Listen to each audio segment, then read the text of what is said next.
irrespective of who we are and where we come from, there's this one powerful thing that binds us all together. It's communication. When we communicate, we connect. And when we connect, we communicate even better. And I learned this very early on. In fact, I started at age 15 as a translator, as a freelancing master of ceremonies. You would find me often hosting a lot of events, all kinds of events, really, corporate events, fashion events, some very, personal events as well. A lot of my friends would say, would you like to host this event? And I would get actually paid for it. This was my first experience being in the communications industry, also as a translator, because I was a polyglot. I could speak a plethora of different languages, and that was an added leverage.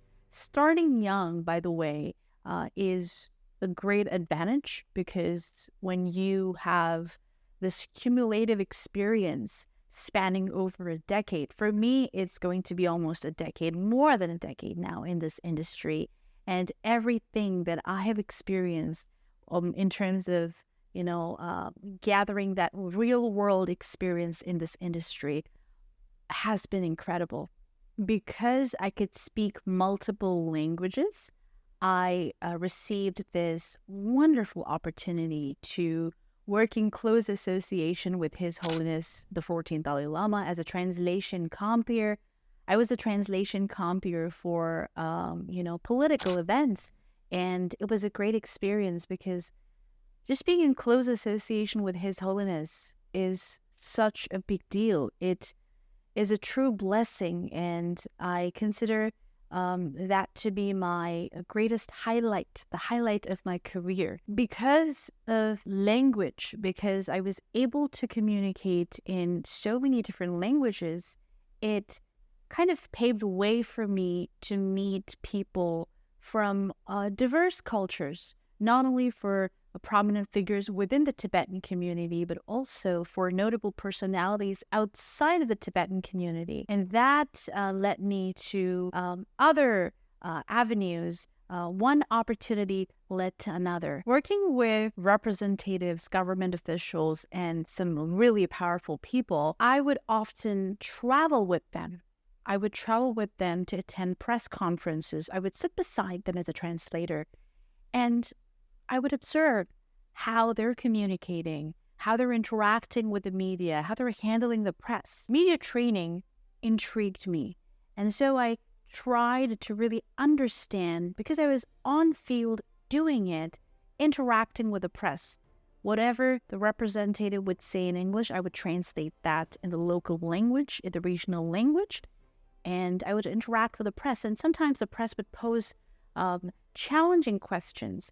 Now, how I would answer that, I learned that over the years, and that has led me to media train a lot of politicians, diplomats. Working closely with them taught me effective negotiation skills, problem solving, leadership, team management, communication, everything. And that's why I began my coaching business. My coaching and consulting business grew exponentially in Mumbai. I trained C-suite executives, public figures, top-tier industrialists, corporate companies, truly all kinds of people, all kinds of interesting individuals. For excellence in my industry, I was recognized as one of India's leading digital women entrepreneurs by shethepeople.tv. I was also featured on Midday on their print and e-news portal. It was a special Sunday feature. When I saw the newspaper, it truly made my day. I kind of had this epiphany. Okay, I'm in the right direction. I'm heading in the right direction, and I'm doing the right thing. Voice of Tibet, Radio Free Asia, Tibetan, Thrive Global, Mumbai Mirror, and the list goes on. And I was starting to get noticed and recognized for the work in my industry. Then the pandemic happened, and we know how tumultuous of a time it was. Everything seemed so uncertain, and I will never forget the time of the pandemic. It was a very interesting time. But I started my podcast, The Tenzin Show, and I remember posting the first ever creative, the banner of the show with my guest, Sumit Sachdev. He is an Indian television actor, a great friend, a wonderful soul. I tell him that, whenever I, text him, I tell him that you were really lucky for me, because right after I interviewed you, I was able to interview so many other wonderful people, and my show, it took off during the pandemic.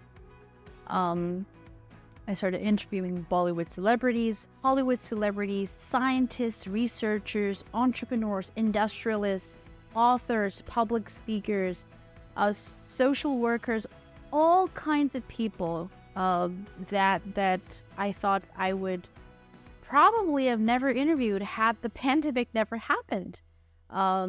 In fact, I was not an avid social media user, but I, began using it to make a difference.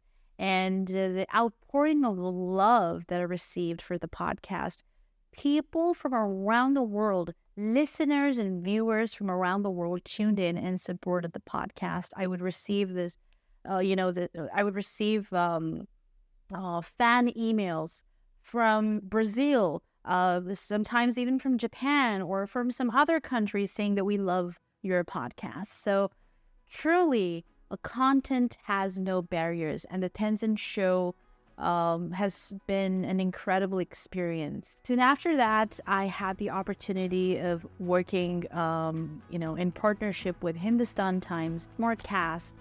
We started a show known as Waking Up Closer to Tibet, which is about unraveling Tibet, its history, culture, tradition, narrative, and trying to understand Tibet from a Tibetan's perspective. This show is extremely close to my heart, because as a Tibetan myself, I was able to showcase to the world what Tibet and, being Tibetan means.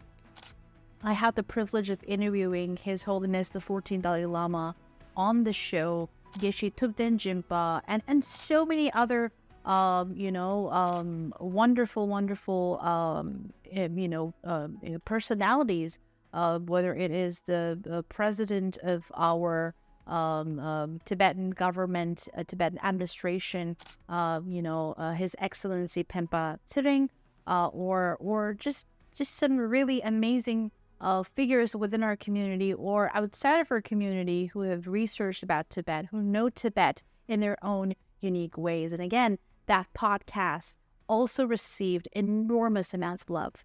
I had the opportunity to speak 2 times at the TED stage. My first TED Talk was 2020 during the pandemic, and it was about the art of communicating with a higher purpose. And 2022 was in person. It was with TEDx Rambagh, and a surreal experience because it was in person, and I spoke about the magic of finding your true purpose, because I found my true purpose during the pandemic, and it's not something that I expected. It was a moment of pride, as well as a moment of, I don't think you should call it sadness, but also I felt that kind of void. Had there been more Tibetan speakers, I would have loved it, but I was the only Tibetan speaker speaking on that day as a TEDx speaker. I was the only one, but I felt very proud representing our people, our community. In 2022, I was appointed as the United Nations SDG ambassador, because through my philanthropic activities or social work, I was striving to achieve SDG number 4 and 5, which was right to gender equality and right to quality education. And I was recognized by SDG Chopal and appointed as the ambassador. Even though I had an illustrious career in Mumbai, India, after working extremely hard and after being disciplined and dedicated to achieve what I truly wanted, I decided to move to a whole new country, to Canada. I thoroughly packed my dreams in suitcases, leaving my friends, my family, and everyone behind. And I mustered the courage I think I've always had the gumption to start anew. So I moved to Canada.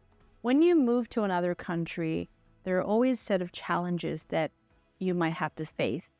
There are always two sides of the coin. There is positive, there is negative. I choose to look at the more positive side and not just magnify on the negative. But I understand it can be quite hard. Number one, it's a different culture and it's hard to make friends, especially as adults. But I'm glad I was able to make some genuine connections. However, within 2 months of moving to Canada, I was able to find a job as a public speaking coach. And I worked as a public speaking coach for a few months, but I wanted to discontinue it because it is not in my nature. I'm not very fond of 9 to 5. It's not who I am. I've always been an entrepreneur, and I wanted to, to pursue the same thing. Coaching and consulting and entrepreneurship is something that I've always loved. So I established Le Prestige Soft Skills Academy. Le Prestige Academy is Canada's first ever and finest multilingual luxury soft skills academy. What do we teach? We teach communication, public speaking, body language, leadership, team management, advocacy communication, corporate communications, media training, as well as career success.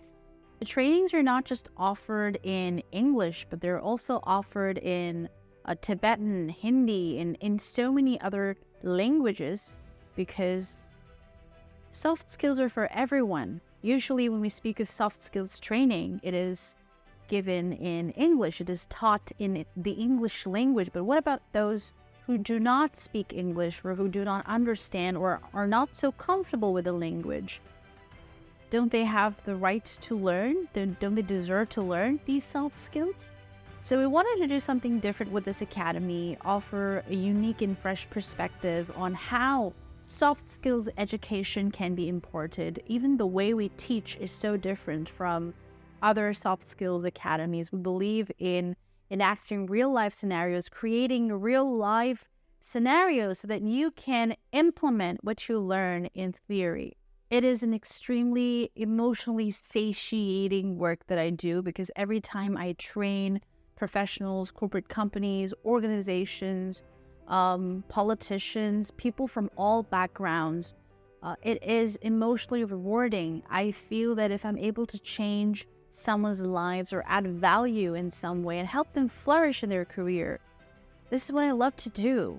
What truly drives me every single day is the fact that I get to touch people's lives. When somebody comes to me and says, I took your public speaking course and the way you taught me truly transformed me as a person, and I feel so much more confident, and I delivered an amazing presentation, this is the best reward I can get.